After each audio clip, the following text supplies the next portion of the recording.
Hello everyone, welcome to my class 8. I welcome to all students that who are participating to seeing my videos, and also I welcome to the person who are seeing my videos. Today I will continue the chapter 4 civics. That name is parliamentary government, the union executive. Yesterday I had told you the summary of the chapters, but today I will tell you the parliamentary, the executive have rules, and they have made the many kinds of rules that is followed by the countries, and that some of the rules that is given by the persons. Can you tell me which persons give the rules? Let's see which persons give the rules and what is their work. So let's see. Here is written presidents. First of all, we see the presidents. In the executive, the presidents, I will tell you the president.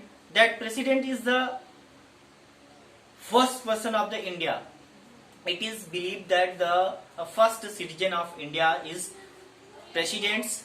And let's see, the president is elected. The president is elected head of the state and Indian Republic. The president is the head. कहने का मतलब कि जो राष्ट्रपति होता है वह भारत का, वह देश का पहला नागरिक माना जाता है, चाहे जिस कंट्री का हो, वह पहला क्या माना जाता है, नागरिक माना जाता है। उसके बाद फिर यहाँ पे देखते हैं कि इलेक्शंस, यह राष्ट्रपति जो होता है कैसे इलेक्ट किया जाता है, हाउ इट इज इलेक्टेड। कहने का मतलब स्टूडेंट्स कि राष्ट्रपति जो है कैसे नियुक्त किए जाते हैं, किसके द्वारा नियुक्त किए जाते हैं, कैसे उनका इलेक्टेड होता है, इलेक्शन होता है। यहाँ पे the president is elected indirectly. जैसे प्रेसिडेंट को इनडायरेक्टली रूप में इलेक्ट किया जाता है, उनके लिए ये नहीं होता कि हर गांव और हर स्टेट में इलेक्शन हो, पीपल्स वोट दें, वोट देने के बाद फिर उनको जिताए। Means president are elected indirectly form, not directly form. He is a elected body called electoral college. जो इलेक्टर किए जाते हैं उनको इलेक्टोरल कॉलेज बोलते हैं। अब यहाँ पे चलते हैं, देखते हैं कि टर्म्स ऑफ ऑफिस।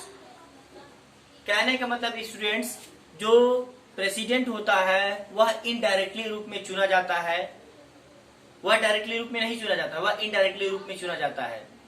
तो अब देखते हैं उनका टर्म ऑफ ऑफिस, वह कितने साल तक रहते हैं, वह कितने साल तक रहते हैं। Here is written the president normal term is 5 years. The president normal term is 5 years. Normal term means अवधि, duration. The president can be ruled on that times within 5 years. And suppose if he has to resign his post, then what he should done. जैसे कि president को अगर resign करना है उनको, तो किसको ये रेजिग्नेशन लेटर्स देंगे। यहाँ पे लिखा गया to resign from office the president has to write a letter of resignation to the vice president, and vice president convey to the speaker of Lok Sabha. At that times his resignation letter is accepted and such type of the president can be removed from the office. कहने का मतलब कि अगर उनको, president को अगर resign देना है, त्याग पत्र देना है, तो वह सबसे पहले एक लेटर्स लिखेंगे, वह एक लेटर लिखेंगे और उस लेटर को वह किसको देंगे, उस लेटर को यहाँ पे लिखा गया है कि उस लेटर को वाइस प्रेसिडेंट को देंगे, और वाइस प्रेसिडेंट क्या करेंगे, उस लेटर को फॉरवर्ड करेंगे लोकसभा स्पीकर के पास। फिर लोकसभा स्पीकर उस पर देखेंगे, सहमति जताएंगे, उसके बाद फिर उनका रेजिग्नेशन लेटर एक्सेप्ट किया जाएगा। तो कहने का मतलब ये स्टूडेंट्स, राष्ट्रपति जो होता है 5 साल का उसका कार्यकाल होता है। चलिए अब देखते हैं powers. What is the powers have president.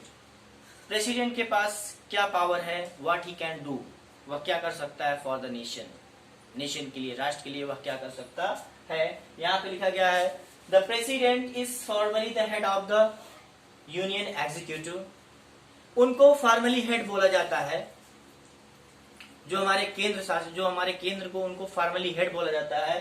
But all executive actions are taken in the name of president. जो भी कहीं भी देखते हैं कि अगर आपके कंट्री में, आपके जगह पर, जैसे किसी स्टेट में अगर वहां पे चीफ मिनिस्टर रूल कर रहा हो और वह क्या हो जाए, उसकी डेथ हो जाए, तो एटमस में वहां पे जो शासन लागू होता है वह प्रेसिडेंट रूल लागू होता है।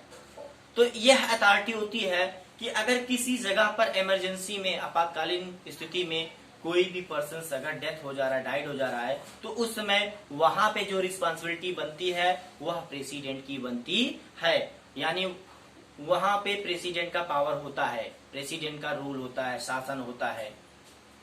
देखते नहीं, कहते हैं कि बोला जाता है कि राष्ट्रपति शासन लग गया हुआ है। राष्ट्रपति शासन लगने का मतलब होता है कि किसी भी आपातकालीन स्थिति में अगर वहां पे जो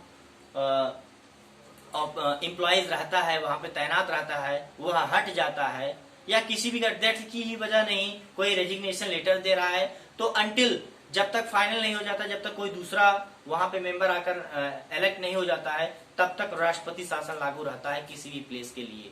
ऐसा रूल है। तो यह पावर होता है राष्ट्रपति के पास। उसके बाद फिर यहाँ पे लिखा गया है राष्ट्रपति के पास और ये पावर है। Suppose that in your judiciary, in the judiciary, the judiciary has announced that this person's finally hanged to be by the court, by the jail. That times the presidents have a power that he can be hold that hanging. कहने का मतलब कि president के पास एक और power होता है। अगर किसी व्यक्ति को, जैसे जो हमारा सुप्रीम कोर्ट है, जुडिशियरी न्यायपालिका है, अगर उसको मौत की सजा सुना चुकी है, कहने का मतलब कि किसी भी पर्सन को मौत की सजा सुनाई जा चुकी हो कोर्ट के द्वारा, सुप्रीम कोर्ट के द्वारा या किसी भी कोर्ट के द्वारा, तो उसको कोई भी रोक नहीं सकता। एक पर्सन है जो आपको, आपकी कंट्री में उसके पास पावर होता है, वह उस फांसी को रोक सकता है, और वह होता है प्रेसिडेंट। यानी प्रेसिडेंट के पास इतना पावर होता है कि प्रेसिडेंट अगर चाहेगा तो उस फांसी को क्या कर सकता है, रोक सकता है। तो इस तरह का पावर किसके पास है, प्रेसिडेंट के पास है। किसके पास है, प्रेसिडेंट के पास है। तो यह था पावर। मैंने आपको बताया कि प्रेसिडेंट का पावर क्या होता है। फिर यहाँ पे देखेंगे कि position of the president, what is the position of the president in the country. देश में या पार्लियामेंट में पोजीशन क्या होता है राष्ट्रपति का, चलिए देखते हैं। The government demands that the president should be just a formal head. The government or the parliamentary has demanded that the governments that the president should be just a formal who represents the nation but does not rule. Actually, rule have only the council of only the ministers like a prime minister. कहने का मतलब parliamentary ने ऐसा demand किया हुआ है कि राष्ट्रपति को एक फॉर्मल, सिर्फ फॉर्मली हेड बनाया जाए पूरे देश का, लेकिन उसको जो रियल पावर है रूलिंग करने का, वह किसके पास होना चाहिए, प्रेसिडेंट के पास नहीं होना चाहिए। वह किसके पास होना चाहिए, प्राइम मिनिस्टर के पास होना चाहिए। It is mention that in our constitution, ऐसा माना गया है। तो यह पोजीशन है। आप कंट्री में बता सकते हैं कि जो प्रेसिडेंट है वह नॉर्मल हेड होता है, पूरे कंट्री का फॉर्मल हेड होता है। क्या होता है, फॉर्मल हेड होता है। तो डियर स्टूडेंट्स, आज के वीडियो में मैंने आपको बताया प्रेसिडेंट के बारे में, बताया how he is elected and what is the term of his, means उनका टर्म क्या होता है। उसके बाद what is the power of presidents, मैंने ये भी बताया इस वीडियो में कि प्रेसिडेंट का पावर क्या होता है। उसके बाद फिर ये भी बताया कि what is the position of the president in the country और पार्लियामेंट, मैंने इसको भी बताया। तो आज के वीडियो में बस इतना ही। उसके बाद यह वीडियो नंबर पार्ट 2 था। फिर इसके बाद जो रिमेनिंग पॉइंट्स है, वाइस प्रेसिडेंट है और पार्लियामेंट जैसे प्राइम मिनिस्टर्स है, इसको आपको नेक्स्ट वीडियो में बताया जाएगा। Okay, thank you.